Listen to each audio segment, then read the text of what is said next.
Hello बच्चों, हम आज करने जा रहे हैं 3D के प्रीवियस ईयर क्वेश्चन, जिसका पहला क्वेश्चन है जिसमें हमें बोला है ये लाइन इस प्लेन पे लाई करता है तो हमें k की वैल्यू बतानी है। तो बहुत ही आसानी से कर सकते हैं। अगर ये लाइन इस प्लेन पे लाई कर रहा है तो इसके जो x y z है इसको क्या करेगा, सेटिस्फाई करेगा। तो हम सिंपली क्या करेंगे, यहाँ इक्वल टू क्या लिख देंगे, a लिख देते हैं और हमें क्या करना है फिर x y z की वैल्यू निकालनी है। तो यहाँ पे देखिए x की वैल्यू हो जाएगी a प्लस में 4, y की वैल्यू हो जाएगी a प्लस में 2 और z की वैल्यू हो जाएगी 2a प्लस में k। और इसको अगर ये लाइन प्लेन पे लाई करता है तो प्लेन के इक्वेशन को सेटिस्फाई करेगा। तो प्लेन के इक्वेशन में x y z की जगह हम ये डाल देंगे। तो x y z को हम क्या करेंगे, इसमें प्लेन में डाल देंगे। तो 2 इंटू में x की जगह पे a प्लस 4 माइनस 4 इंटू में y की जगह पे a प्लस 2 और प्लस में z की जगह 2a प्लस में k इक्वल टू क्या लिखा हुआ 7। तो ये क्या हो जाएगा 2a plus 8 minus 4a minus 8 plus 2a plus में k इक्वल टू 7। तो 2a ये कितना हो जाएगा 4a और 4a माइनस 4a ये कट जाएगा, 8 से 8 कट जाएगा, k की वैल्यू क्या आ जाएगी 7। फोर्थ ऑप्शन क्वेश्चन हमारे पास है जिसमें बोला गया है कि ये लाइन है और इसमें कौन सा कोऑर्डिनेट इस पे लाई करेगा, कौन सा पॉइंट इस पे लाई करेगा। तो सिंपल इसको हम ऑप्शन से कर सकते हैं। जल्दी जल्दी हम क्या करेंगे, ऑप्शन के x y z को पुट करके देख लेंगे, जो सेटिस्फाई करेगा वही हमारा आंसर हो जाएगा। तो हम बारी बारी से क्या करें, इस पॉइंट को इसमें सेटिस्फाई करके देख लेते थे। x की जगह 3, y की जगह 5 और z की जगह क्या डालना है 4। तो x की जगह जब 3 डालेंगे 3 माइनस 1 2 अपॉन में 1, यहाँ डालेंगे 5 माइनस 3 यानी 2 अपॉन में 2। तो आगे करेंगे नहीं, इक्वल नहीं आया, इसको चेक करके देख लेते हैं। इसको चेक करेंगे, x की जगह पर डालेंगे 2 तो 2 माइनस 1 1 1 अपॉन 1।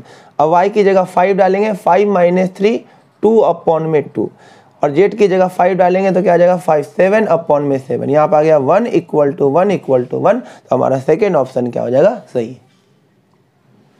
नेक्स्ट क्वेश्चन हमारे पास बोला गया है कि this and this lie on a line. तो एक्स वाई की हमें वैल्यू निकालनी है। अगर ये तीनों पॉइंट कोलिनियर है, यानी इसको ए मान लेते हैं, इसको बी मान लेते हैं, इसको सी मान लेते हैं, तो ए बी का डायरेक्शन रेशियो और बी सी का डायरेक्शन रेशियो क्या होगा, वो प्रोपोर्शनल होगा। तो हम पहले क्या निकाल लेते हैं, direction ratio of A B. तो ए बी का डायरेक्शन रेशियो आसानी से निकाला जा सकता है, इसमें से इसको माइनस कर देते हैं। तो 2 माइनस एक्स 0 माइनस वाई और इसमें से इसको माइनस करेंगे तो कितना आ जाएगा 2 आ जाएगा। फिर निकाल लेंगे direction ratio of B C. जो हम बी सी का डायरेक्शन रेशियो निकालेंगे तो इसमें से इसको माइनस करेंगे 2, इसमें से इसको माइनस करेंगे 2, इसमें से इसको माइनस करेंगे 4 और फिर इसका रेशियो क्या होगा सेम, क्योंकि ये कोलिनियर है। तो 2 माइनस एक्स अपॉन 2 किसके इक्वल होगा, माइनस वाई अपॉन 2, ये किसके इक्वल होगा 2 अपॉन में 4। तो बारी बारी से इक्वेट कर देते हैं दोनों को। एक बार इसको इक्वेट करते हैं 2 minus x upon 2 is equal to 1/2। ये 2 से 2 कट जाएगा, x की वैल्यू कितनी आ गई 2। फिर हम इसको इक्वेट कर देंगे minus y upon 2 is equal to 1/2। ये 2 से 2 कट जाएगा, y की वैल्यू आ जाएगी -1। तो x की वैल्यू 2, y की वैल्यू -1। नेक्स्ट क्वेश्चन हमारे पास एक ट्रायंगल दे रखा है, उसका तीनों वर्टेक्स दे रखा है और बोला है इसके सेंट्रॉइड का कोऑर्डिनेट क्या होगा। सेंट्रॉइड का कोऑर्डिनेट पूछा 2020 फर्स्ट अटेम्प्ट में। बहुत ही आसान है।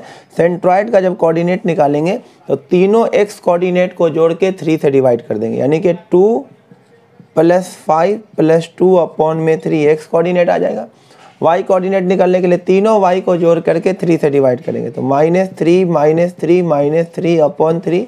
z कोऑर्डिनेट निकालने के लिए z कोऑर्डिनेट को जोड़ के 3 से डिवाइड कर देंगे 3 -4 -2 अपॉन 3। तो सेंट्रॉइड का कोऑर्डिनेट आ जाएगा हमारा, ये हो गया 9/3 यानी कि 3, ये आ जाएगा -9/3 -3, ये हो जाएगा -3 अपॉन में 3 -1, ये आ जाएगा सेंट्रॉइड का कोऑर्डिनेट।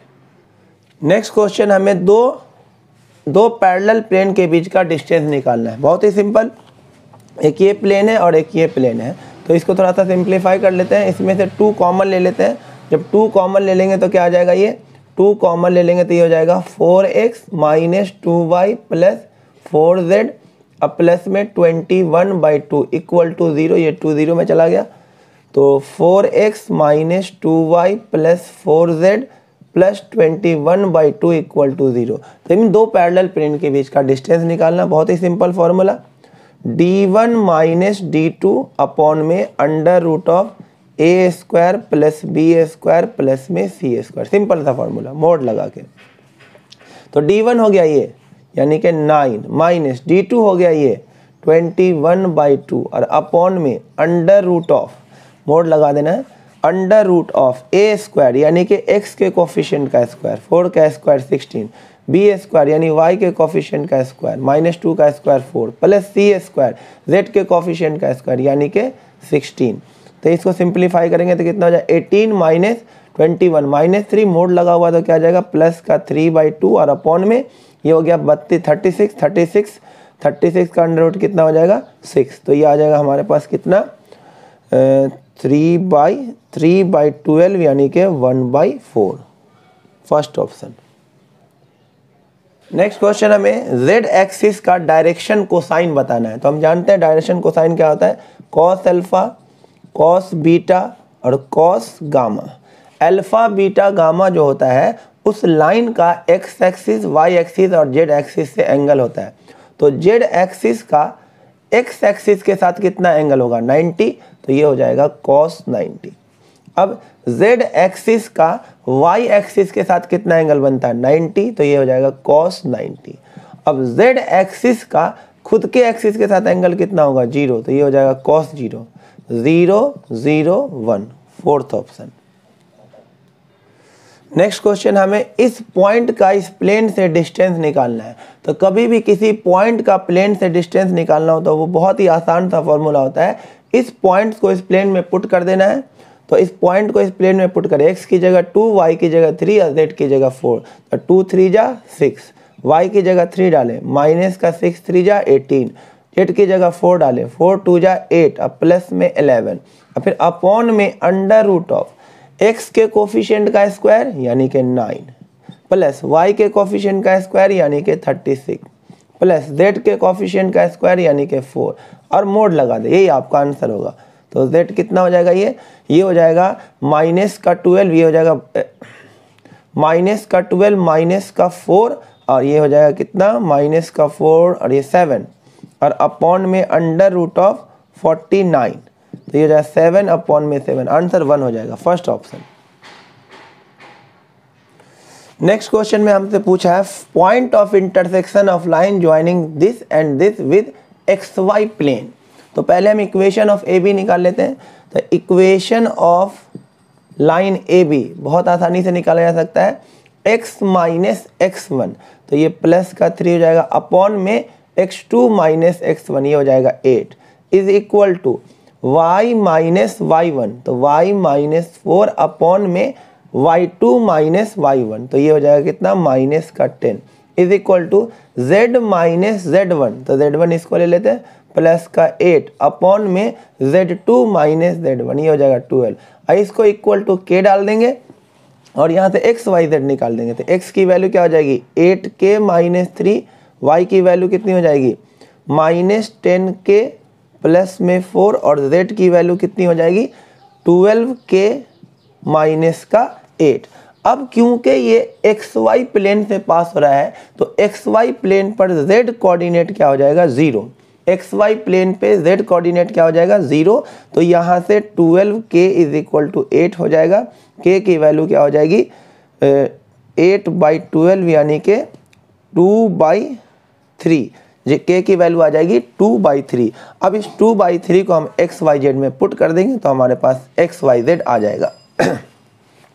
तो x की वैल्यू हो जाएगी 8 इंटू 2/3 यानी 16/3 माइनस 3, कितना हो जाएगा 9, 7/3, y आ जाएगा आपके पास कितना माइनस का 10k यानी कि माइनस 20/3 अब प्लस में 4, तो ये हो जाएगा माइनस का 8/3 और z तो 0 ही हो जाएगा। तो पॉइंट क्या आ जाएगा 7/3 माइनस 8/3 0।